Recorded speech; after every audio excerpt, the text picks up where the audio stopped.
네, 안녕하세요. 디파이 농부 조 선생입니다. 오늘은 여러분들과 한 주간의 비트코인 뉴스를 정리해보는 시간입니다. 오늘도 동환님 모시고 비트코인, 미국, USDC에 대해서 이야기해보도록 하겠습니다. 안녕하세요, 동환님. 네, 안녕하세요. 한 주간 어떻게 보내셨나요? 힘든 한 주였습니다. 무슨 비트코인 대장주인데 가격이 막 하루에 거의 10%씩 오르락 내리락 해가지고. 재밌는 게 선물 거래하는 사람들이 포지션이 다 청산이 다 됐다 하더라고요. 롱을 잡던 숏을 잡던 너네들은 일단 청산된다. 그렇죠. 그래서 그리고 선물을 저는 잘 하지 않습니다. 비트코인이 엄청 이 변동폭이 크다 보니까 방향성과 상관없이 많이 청산돼 됐다고 막 뉴스에 나오더라고요. 그래서 오늘 비트코인 시장에 어떤 일이 있었는지 한번 짚고 넘어가도록 하겠습니다. 화면과 같이 이제 비트코인은 지난 2월 1일부터 한 달 동안 굉장히 빠르게 가격 상승했습니다. 2월 달만 하더라도 4만 달러 위에서 조금 놀았는데 지금은 레벨 자체가 좀 달라져서 지금 6만에서 7만 사이를 왔다 갔다 하고 있잖아요. 이게 어떻게 된 일인가요? 그러니까 이제 저번 주 영상에서 설명드렸다시피 최근에 이제 네 가지의 구간이 있는데, 하나는 작년 10월 중순부터 비트코인이 좀 오르기 시작했을 그 구간이 하나가 있고요. 그리고 1월 10일에 비트코인 현물 ETF가 승인이 되면서 가격이 조금 비실비실 되면서 내려가기 시작을 했죠. 그리고 여기 지금 그래프에 그려져 있는 대로 2월 초부터 2월 8일 이후에 비트코인이 또 오르기 시작합니다. 그래서 지금 보면은 구간이 크게 2월 중순에서 끊기거든요. 그래서 이제 2월 중순부터 3월 초까지는 좀 새로운 구간이다, 이런 말씀을 제가 드렸었는데, 왜냐하면 이때는 사실 지금까지의 문법으로는 비트코인 가격이 떨어지는 게 맞아요. 왜냐하면 글로벌 유동성, 미국 금리나 가능성 뭐 이런 걸 보고 조금 이제 가격이 유지되거나 소폭 올랐던 것인데, 이때 굉장히 그 악재들이 많이 쏟아졌거든요. 그리고 실제로 미국 월가에서도 금리나 세네 번 정도 하는 것으로 시장에서 예측하고 있는데, 이거 도저히 스케줄 안 나온다라는 얘기가 나오면서, 그 이유는 저번 주에 설명드렸다시피 물가가 너무 이제 안 떨어지는 상황인 거죠. 그래서 금리 인하를 하면 물가가 다시 폭등할 가능성이 있기 때문에 금리 인하 좀 어렵지 않겠냐, 이런 얘기가 나와서 비트코인이 사실 가격이 떨어져야 함에도 불구하고 여기 보시면 노란색 박스 안에 가파르게 오르기 시작합니다. 어느 날 갑자기. 근데 이때 다들 좀 궁금하다, 이거 왜 이러지? 왜 이러지? 그게 이제 지난주까지의 상황이었고요. 근데 6만 달러에서 한 번 더 도약을 한 거죠. 결국에는 이제 정고점을 돌파를 했고, 대부분의 지표에서는 지금 돌파를 한 것으로 나옵니다. 여기도 지금 보면 살짝 높죠. 2021년 11월이 정고점이었는데 이때보다 살짝 높게 나타나죠. 대부분의 지표에서 정고점 돌파를 했고, 바이낸스 거래소에서는 원래 정고점이 6만 9천 달러더라고요. 그래서 거기서는 같은 레벨까지 올라갔다가 그날 다시 이제 10% 넘게 폭락을 하는 그런 일이 있었습니다. 그래서 가격이 너무 많이 오르니까 이것도 누가 사고 있는 거야? 라고 음, 봤더니 또 그 주인공은 바로 미국 현물 ETF였습니다. 네. 화면에 보시는 거는 이제 3월 6일자 이제 그래프를 갖고 온 건데 거래량만 보더라도 엄청 많이 좀 거래가 나왔더라고요. 뭐 하루에 한 하루 13조 원에 가까운 거래량이 나왔는데 이게 좀 이례적인 일 같습니다, 동환님. 네, 맞습니다. 이게 이례적이죠. 이례적이고, 이거는 사실 제가 얘기를 하기보다는 ETF도 전문가들이 있지 않겠습니까? 그 친구들이 얘기하는 거를 들어보면 일단 거래량 자체가 굉장히 많이 나오고 있고, 다른 ETF에 비해서 특히 블랙록 비트코인 현물 ETF인 이 IBIT는 지난 3월 1일자에 이미 ETF 100억 달러 클럽에 가입을 했어요. 이게 100억 달러 클럽이라는 클럽이 있나 봐요. 이 IBIT가 역대 가장 짧은 기간에 50일 만에 100억 달러 규모를 달성을 했고, 이 클럽에는 현존하는 ETF가 한 3,400개 정도 되는데 그 중에 150개 정도만 가입이 돼 있다고 해요. 그래서 완전 진짜 무서운 신예인 것이죠. 그래서 거래량만 많이 나오는 게 아니라 실제로 ETF에 들어가는 자금 자체도 굉장히 빠르게 늘고 있는 상황이다, 이렇게 말씀드릴 수 있겠습니다. 네, 그래서 ETF에 빠르게 이제 거래 대금이 유입되고 그로써 시장에 있는 비트코인을 사들이고 있는 것 같은데 재밌는 건 뭐냐면 온체인 상에서도 이 비트코인에 매수하는 주체가 심상치 않다는 거죠. 이제 화면에 보시는 거는 이제 크립토컨트라는 회사의 이제 데이터를 좀 인용한 건데요. 이게 비트코인 고래들의 이제 증가 추세를 나타내는 겁니다. 비트코인 고래라고 하면은 한 비트코인을 한 지갑에 1000개에서 한 10,000개 정도 들고 있는 지갑들이 얼마나 시간이 지남에 따라서 이게 증가되고 있냐 있냐 혹은 감소되고 있냐 이걸 보여주는 건데 화면에 보이시는 이 구간 있잖아요. 이 최근에 엄청 가파르게 이 고래들이 많아지고 있다는 게 이제 눈에 보이시죠? 이 보라색이 이제 고래 지갑의 수입니다. 수가 엄청 빠르게 좀 늘어나고 있다라고 이제 좀 보실 수 있고 또 해석을 해보면 결국에는 우리 베이비 부머 세대들이 이제 뭐 ETF로 좀 긁어갖고 뭐 비트코인이 올라가는 것도 있지만 이 온체인상에서 이제 비트코인을 계속적으로 매수하는 사람들도 있다는 거죠. 뭐 이런 것을 좀 봤을 때는 양쪽 다 좀 온체인 또 오프체인 전부 다 좀 의미 있는 숫자가 좀 나오고 있지 않은가 좀 싶습니다. 구체적으로 얘기를 좀 해보면 3월 1일이 이제 50일째 되는 날이어서 그때 기준으로 여러 가지 지표들이 많이 회자가 되고 있거든요. 근데 3월 1일 기준으로 미국에 상장된 비트코인 현물 ETF 상품이 10개인데 여기에 한 77만 6천 개 정도의 비트코인이 들어가 있는 것으로 나와요. 이게 이미 현재 유통되는 비트코인의 4% 정도 물량입니다. 근데 이제 77만 6천 개 중에 우리가 잘 아는 GBTC 물량이 있죠. 그래서 얘네는 조금 다른 성격이기 때문에 얘를 제외하고 한번 계산을 해보면 IBIT에 14만 1,300개 정도가 들어가 있었어요. 3월 1일 기준으로. FBTC에 9만 9,300개가 들어가 있었고 이것들은 이제 비트코인이 밖으로 나오기보다는 더 쌓이는 지금 구조이기 때문에 아마 지금은 이 숫자가 좀 더 늘어났을 겁니다. 어쨌든 이 속도라고 하면 제가 계산해보니까 IBIT 한 군데에 올해 연말까지 한 100만 개 정도 비트코인이 쌓일 가능성이 있어 보여요. 근데 다들 아시다시피 비트코인 전체 발행량이 2,100만 개지 않습니까? 그래서 지금 이제 동현님이 아까 공유해 주셨던 고래 그래프도 의미하는 바가 뭐냐면 지금 우리는 공급 충격을 좀 대비해야 되는 시점에 있다. 공급 충격이 뭐냐면 시장에 비트코인 공급이 없어져서 비트코인 품귀 현상이 일어나는 거죠.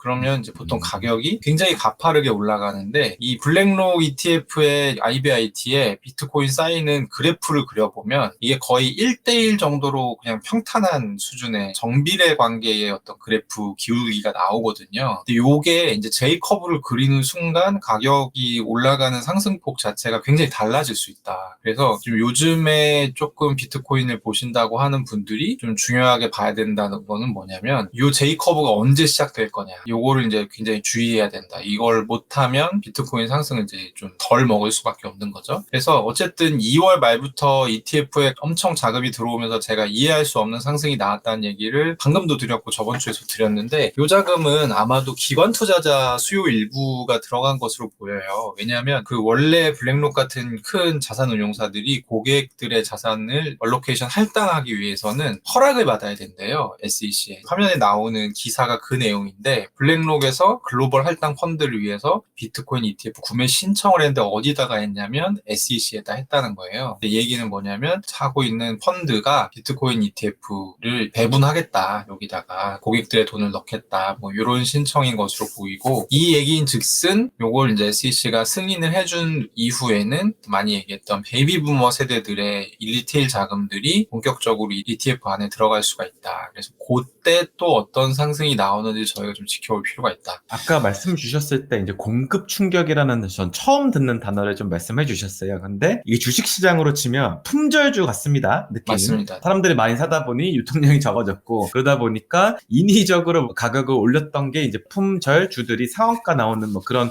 현상이었거든요. 근데 이런 어떤 현상이 비트코인에서도 좀 발생이 될 수 있다. 다만 아까 말씀 주셨던 J커브는 어떤 이야기인가요? 우리가 보통 이제 반감기 효과라고 하잖아요. 이 반감기 효과는 뭐냐면 비트코인 네트워크 전체에 풀리는 비트코인 숫자가 절반으로 줄어드는 게 기점이 반감기인데 지금 같은 경우는 하루에 900개 정도가 이제 네트워크에 채굴 보상의 형태로 풀려요. 그러면 지금까지 시장에서는 어떻게 이해해 왔냐면 이 900개는 매도 대기된 물량으로 판단을 했거든요. 이 900개가 이제 계속 나오는 거예요. 그러면 시장에서 누군가 매일 900개를 사줘야 비트코인 가격이 유지가 되는 거죠. 근데 이게 450개가 나오게 되면 매수 압력이 더 커지기 때문에 가격이 오른다. 이런 얘기였거든요. 근데 지금 요 얘기는 어떤 얘기냐면 블랙록에서 이걸 계속 사고 있다는 거예요. 과거와 다른 매수 주체가 하나 더 생긴 거예요. 사실은 이제 공급 충격이라는 거는 공급되는 비트코인이 굉장히 적어지는데 반감기 이후에 살려고 하는 사람들이 많아지기 때문에 그러면 가격이 어떤 이런 매수 매도가 균형이 깨지면서 한쪽으로 이게 급격한 커브를 그릴 수 있다는 거죠. 그래서 보통 보면 이제 J커브는 급성장하는 어떤 시장의 커브를 J커브라고 보통 부르는데 비트코인 가격이 그런 식으로 매수 매도 수요 공급의 이 균형이 깨지면서 가격이 크게 좀 요동칠 가능성이 있어 보인다. 그거를 확인하기 위해서는 일단 1월 달에 우리 ETF로 들어온 돈들이 있지 않습니까? 요 돈들의 규모가 견줘서 이후에 ETF로 들어오는 돈의 유입 속도가 어떻게 달라지는지를 좀 확인해 보면 조금 예측할 수 있지 않을까 생각합니다. 그리고 비트코인의 급격한 상승과 더불어 최근에 또 한 번 회자되는 이야기가 있습니다. 그것은 바로 스테이블 코인들의 발행량이 급속도로 증가되고 있다라고 사람들이 많이 하고 있는데, 이 의미는 상승장이 시작됐다 라는 의미와 똑같습니다. 지난 2021년도, 2022년도 상승장 때 화면에 보시는 것처럼 회색 선 보이시죠? 이게 결국 USDC 스테이블 코인의 어떤 시가총액이었습니다. 굉장히 높았던 걸 좀 볼 수 있습니다. USDC 자체는 1달러에 수렴하는 코인인데 이 코인의 어떤 시총이 이만큼 늘어났다는 것은 시장에 자금이 많이 들어왔다는 걸 의미하죠. 지금 그래프 보시면 요거는 이제 상식인데 항상 그 비트코인 크립토 불장 뭐 이런 것들은 뭐랑 같이 오냐면 전조 증상이 있습니다. 스테이블 코인 발행량이 갑자기 늘어나요. 결국에 스테이블 코인이 거래소에 들어가면 무슨 역할을 하느냐? 매수 압력으로 작용합니다.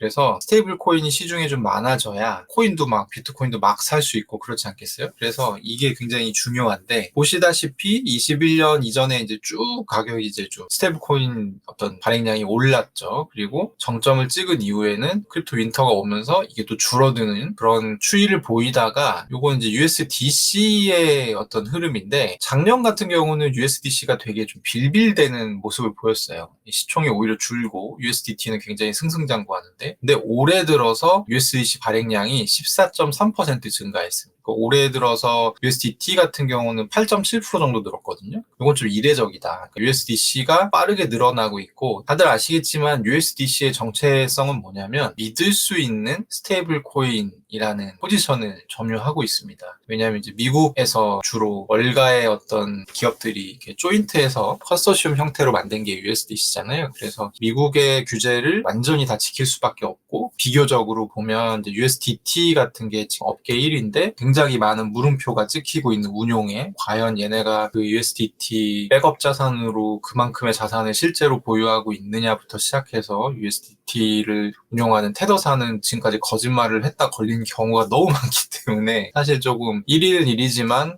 100%다 얘네 말을 믿을 수는 없다 이런 톤인데 어쨌든 중요한 거는 USDC 유통량이 증가하고 있다는 거. 그리고 코인베이스가 최근에 리서치를 냈어요. 유동성과 사용량이 함께 증가하고 있고 이것은 미국 내에서도 증가하고 있고 미국 이외의 국가에서도 증가를 하고 있다. 그래서 자기들이 보기엔 이게 어떤 비트코인 현물 ETF가 수요 사이드를 굉장히 이렇게 뻥튀기를 시켜놨는데 그로 인해서 암호화폐가 새로운 시장 사이클로 접어들면서 소매 투자자들과 기관 투자자들의 수요가 안전한 스테이블 코인인 USDC로 몰리고 있는 거 아니겠냐 이런 분석을 했습니다. 이게 USDT는 홍콩, USDC는 미국 이렇게 이제 사람들이 많이 이해를 하잖아요. 그렇기 때문에 비트코인 현물 ETF 승인 전에 USDT 테더사를 한번 잡고 가야 된다라고 하는 게 시장의 전문가들이 이야기하는 거였죠. 그럼에도 불구하고 지금은 다시 USDC가 시장 점유율을 다시 차지하는 것 같이 보입니다. 이게 왜 중요하냐면 저는 알트코인을 좋아하잖아요. 근데 이 알트코인에서도 USDT, 이 스테이블 코인의 어떤 유입이 많아지면 많아질수록 알트코인의 어떤 가격 상승도 굉장히 빠르게 동반되거든요. 그래서 최근에 제가 좀 재밌는 거 하나 갖고 왔습니다. 바로 뭐냐면 이 코인베이스, 즉 대부분의 어떤 고객들이 이제 미국으로 되는 이제 거래소잖아요. 거기서 어떤 코인들이 많이 거래됐는지 한번 좀 갖고 와봤습니다. 왜냐면 이번 시장은 너무 명백합니다. 미국이 주도하는 시장이에요. 그렇기 때문에 미국 사람들이 좋아하는 코인이 뭔지 알아야지 우리가 또 어떻게 보면 돈을 벌 수 있는데 되게 재밌는 건 뭐냐면 솔라나는 많이 다뤘잖아요. 우리가 여기 시바이누라는 놈이 들어가 있더라고요. 미국 애들이 좋아하는 코인은 이 솔라나랑 이 시바이누구나 라는 생각이 좀 들더라고요. 이게 되게 의미심장하죠. 왜냐하면 솔라나랑 시바이누의 공통점이 있습니다. 이게 뭐냐면 솔라나는 이더리움의 대체제인데 업사이드가 높은 코인인 거고요. 시바이누는 도지코인의 대체제인데 본능적으로 아는 거예요. 미국 투자들이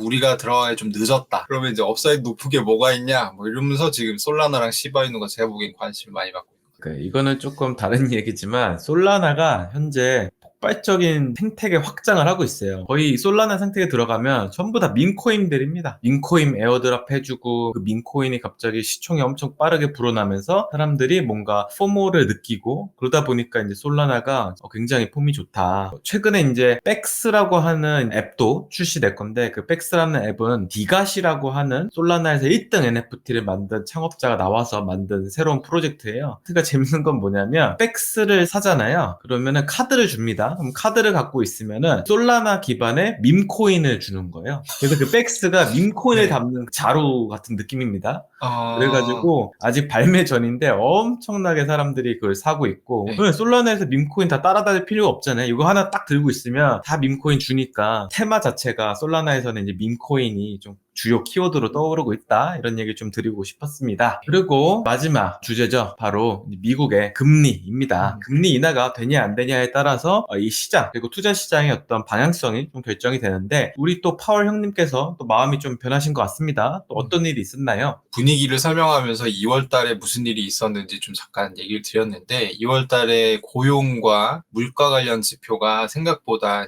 좋지 않게 나오면서 사실 금리 인하 이거 할 수 있는 거 맞냐 이런 이제 의심의 목소리가 나왔는데요. 그러다 보니까 파월이 녹화한 날짜 3월 8일인데 3월 7일, 3월 8일이 이제 의회에 출석해서 증언을 하는 날이었거든요. 이제 요게 의회 출석해서 증언을 하는 사진인 거예요. 그때 뭐라고 했냐면 금리 인하 멀지 않았다. 괜찮다. 금리 인하 할 거야. 뭐 이렇게 안심을 시킨 거고 지금 시장에서 되게 우려하고 있는 부분이 뭐냐면 상업용 부동산 터지는 거 아니냐. 그러면 이제 중소형 은행도 같이 요단강 건너가는 거 아니냐. 뭐 이런 지금 우려가 나오고 있거든요. 그러니까 아주 큰 규모는 아니더라도 작은 규모의 금융위기가 발생할 수 있지 않냐. 뭐 이런 얘기들이 나오고 있는데 그거 패드에서 충분히 대응 가능하다. 이런 발언을 했습니다. 이 사업용 부동산 지금 심각하긴 하죠. 이틀 전에 제 동료랑 통화를 했습니다. 펀드가 미국 부동산, 유럽 부동산 샀던 펀드가 지금 너무 원본을 삼각해야 될 정도로 손실이 났다고 하더라고요. 근데 이게 되게 무서운 게 뭐냐면 대출 연장이 안 되는 게 가장 힘든 것 같아요. 100원에 샀을 때 50% 대출 받았잖아요. 근데 50% 대출을 이제 상환을 하든지 아니면 연장을 해서 끌고 가야 되는데 은행들도 이게 위험하다는 거 아니까 일부 상환을 해라 이렇게 요청을 한 거예요. 일부 상환을 하려면 다시 투자자들이